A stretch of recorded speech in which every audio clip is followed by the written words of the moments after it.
2월 11일 수요일 경건의 시간을 시작하겠습니다. 기도하겠습니다. 은혜로우신 하나님, 오늘도 주님의 말씀을 사모하는 마음으로 하루를 시작하게 하시니 감사합니다. 저희의 어지러운 생각들을 잠시 내려놓게 하시고 오직 주님의 음성에만 귀를 기울일 수 있도록 하여 주시옵소서. 지혜의 성령님, 우둔한 저에게 깨닫는 마음을 허락해 주시옵소서.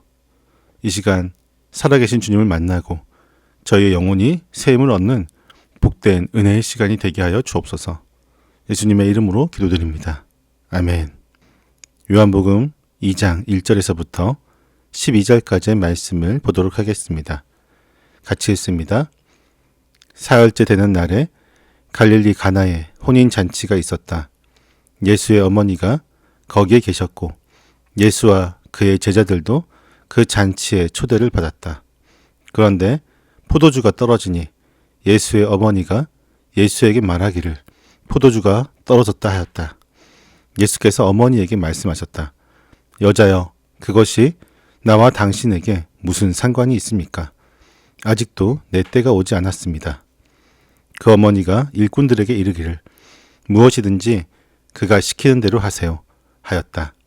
그런데 유대 사람의 정결 예법을 따라 거기에는 돌로 만든 물 항아리 6이 놓여 있었는데 그것은 물 2세 동이들이 항아리였다. 예수께서 일꾼들에게 말씀하셨다. 이 항아리에 물을 채워라. 그래서 그들은 항아리마다 물을 가득 채웠다. 예수께서 그들에게 말씀하시기를 이제는 떠서 잔치를 맡은 이에게 가져다 주어라 하시니 그들이 그대로 하였다. 잔치를 맡은 이는 포도주로 변한 물을 맛보고 그것이 어디에서 났는지 알지 못하였으나 물을 떠온 일꾼들은 알았다. 그래서 잔치를 맡은 이는 신랑을 불러서 그에게 말하기를 누구든지 먼저 좋은 포도주를 내놓고 손님들이 취한 뒤에 덜 좋은 것을 내놓는데 그대는 이렇게 좋은 포도주를 지금까지 아껴 두었구려 하였다. 예수께서 이 첫 번 표징을 갈릴리 가나에서 행하여 자기의 영광을 드러내시니 그의 제자들이 그를 믿게 되었다.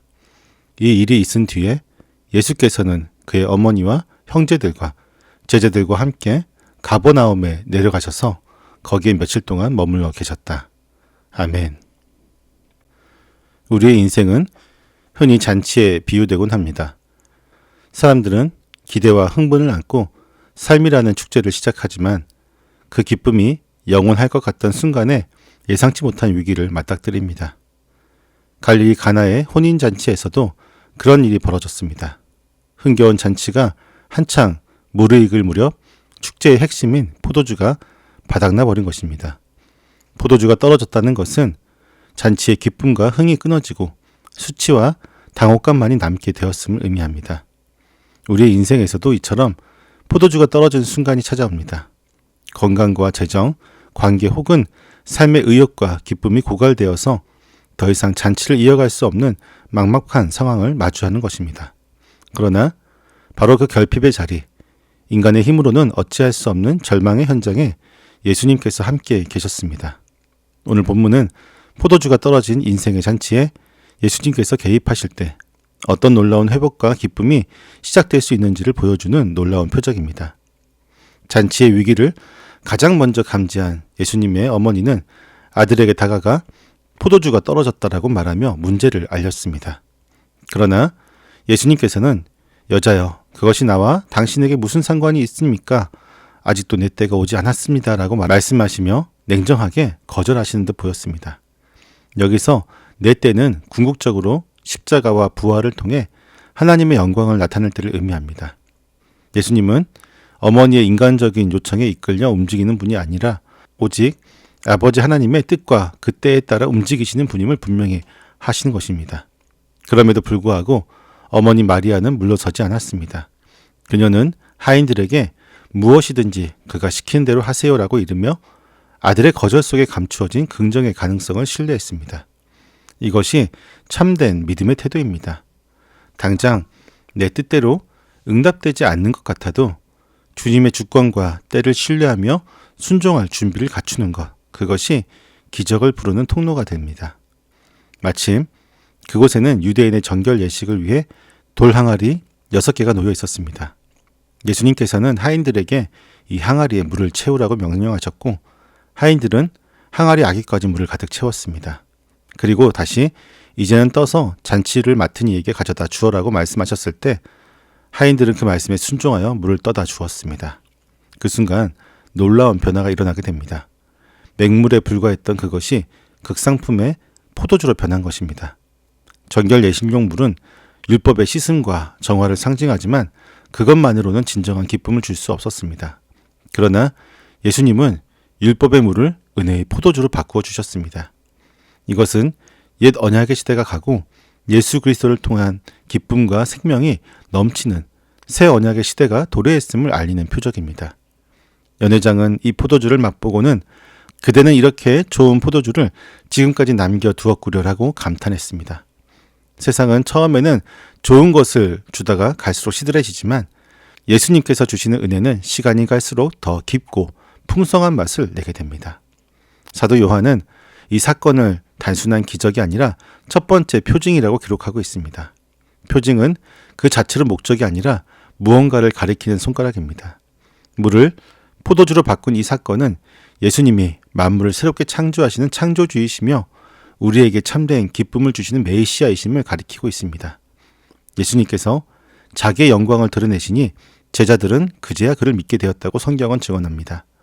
잔치에 참석한 수많은 사람들은 좋은 포도주를 마시며 즐거워했지만 그 출처를 알지 못했습니다.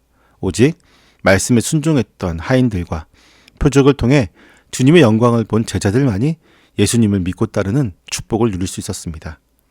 기적을 체험하는 것보다 더 중요한 것은 그 기적을 통해 예수 그리스도가 누구이신지 깨닫고 그분을 믿는 것입니다.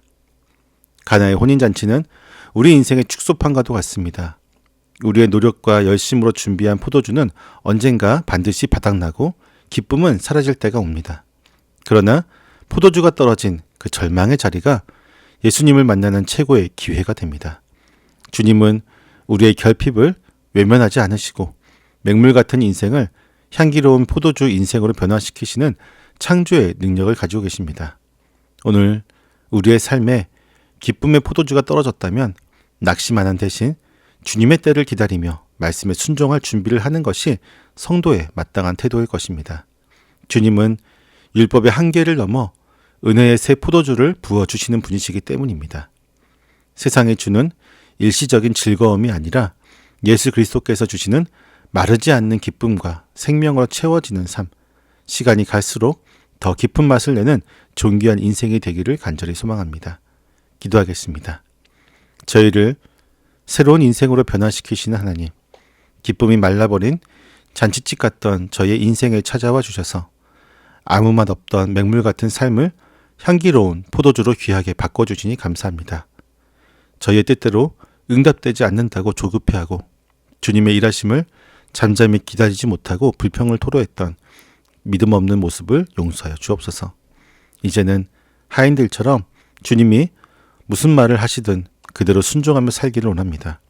저희의 삶에 부족한 자리가 주님의 은혜로 가득 채워지는 것을 보게 하시고 날마다 더 좋아지는 주님의 축복을 누리게 하여 주옵소서.